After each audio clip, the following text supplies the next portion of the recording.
Alright guys, we are back for Q1 or Q4 week 5's ACT. So this one is going to be one of our fighting scientist passages.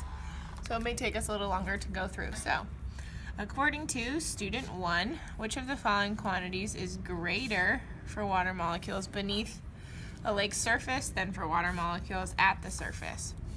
Water freezes first because the freezing point decreases with increasing pressure. So let's see. It decreases with increasing pressure, so that means that pressure increases as you go down. So that's going to be that. Let's see if anything else. Freezing point is lower. The air temperature drops at the surface only as the temperature becomes even colder.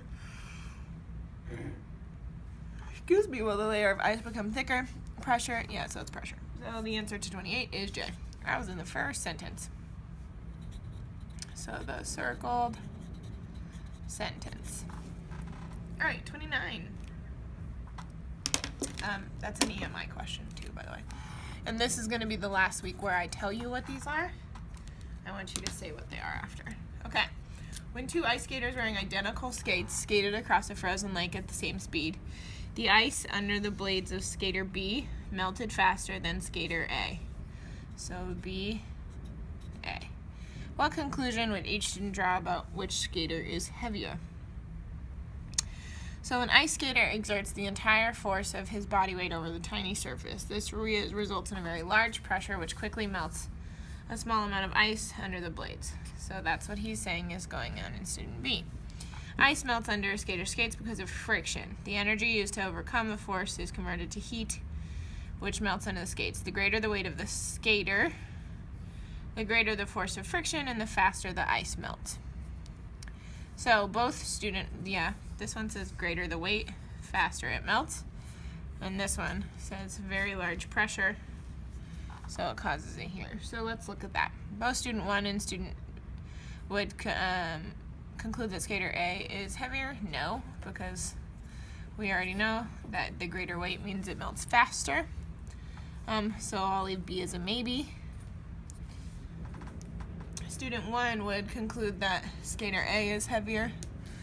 No, both of them talk about more weight, more pressure, and more friction, so your answer is B. So more weight, more pressure, or friction. Those are the symbols for those if you're in a physics class. This is also an EMI question.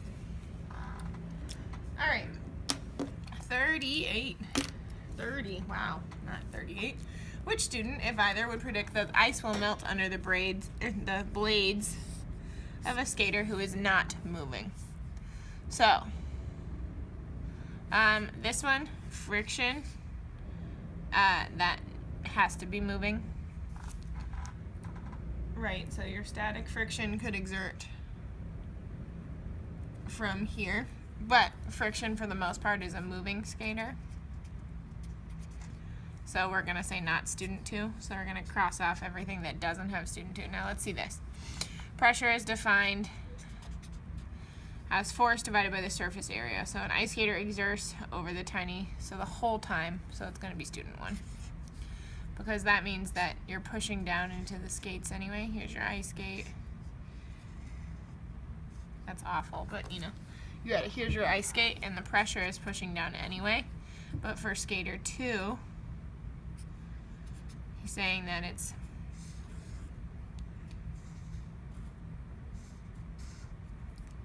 it melts because of friction that way. And that has to do with moving. So that's how you change that one.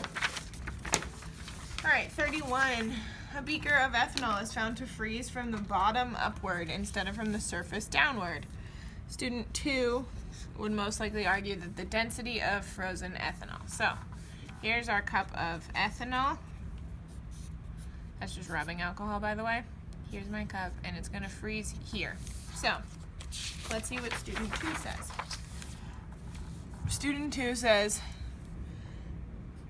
water freezes first at the surface because the density of ice is less than that of liquid water.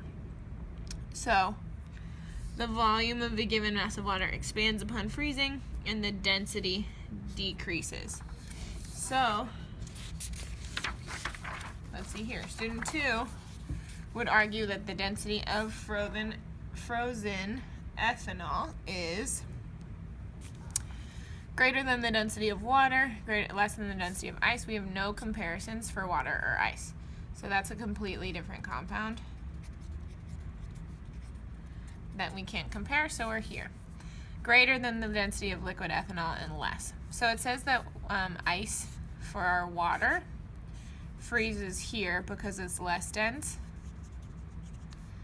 And then the liquid is on the bottom. But here we have ice, well, ethanol ice, and then liquid. So that means that this density, right, density, more dense equals sinking. So that one's 31. And that's also from quarter 1 chem. Okay, 32. A toy boat was placed on the surface of a small pool of water, and the boat was gradually filled with sand. After a certain amount of sand, the boat began to sink. Based on student 2's explanation, the boat began to sink because... And let's see, what are the forces that we talk about? The buoyant force of water acting upward is greater than the force of gravity exerted downward by the mass of ice. So, when this sand starts sinking, we'll see. So, the pressure became, hydrostatic pressure became greater than the buoyant force of the water. Hydrostatic, it's not about water. For this one, so we can cross that off. That's never mentioned. Atmospheric pressure came greater than the buoyant force of the water on the boat. Maybe. I'm going to leave G as an option for us. The force of gravity on the boat on the water became greater than the buoyant force of the water on the ground. I'm also going to leave H for us. And definitely not less. We definitely need it to overtake. So that's a key term here for it to start sinking. Now let's see. Does it mention atmospheric pressure? Nope. What it does mention is buoyant force and then force of gravity. So which one here mentions buoyant force and force of gravity? That's H. And also an EMI question. All right, 33. According to student 2, if friction between the ice and the blades of an ice skater's skates is reduced, so you reduce the friction, that means it's going to be less melting from what we read. That says melt. I mean, it doesn't say melt, but it was supposed to say melt. Okay, according to student 2, if friction between the ice and the blades of a skater's skates is reduced, which of the following quantities simultaneously decreases at the point where the blades and ice are in contact? So, let's go back to student 2 and figure out when we're talking about friction. Ice melts under skater skates because of friction. The energy used to overcome the force of friction is converted to heat, which melts the ice. The greater the weight of the skater, the greater the force of friction. So, what's going to decrease? Pressure exerted by the blades on the ice? Maybe. The heat produced? Maybe. Force of gravity of the blades? He does not mention that in that part, and the freezing point of water is never going to change. So, if we're in 33, let's see what's better. Pressure exerted by the blades or heat produced? So I'm going to go back here. What does it say? Converted to heat. So pressure is going to be student 1, and heat is student 2, so that one is B. And A is your distractor because it's also correct. It just talks about student 1. And that's an EMI. And our last one of the day.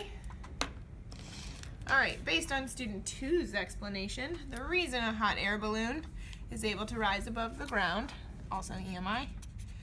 So, based on student 2. So, student 2 is all about buoyant force, okay? Buoyant force, gravity, friction, heat. That's what we talk about here. So, why is a hot air balloon able to rise above the ground? So that the balloon and the air inside it are less dense than the air outside the balloon, for sure. More dense? No, that would not help it. If something is more dense, it's not going to rise. At a higher pressure? No. because that's a student 1 discussion. We don't talk about pressure at all, so no key terms. And less buoyant than the air outside the balloon. Less buoyant. So less buoyant and more dense. Both equal sinking. Okay. So the answer to 34 has to be F. And that's a wrap.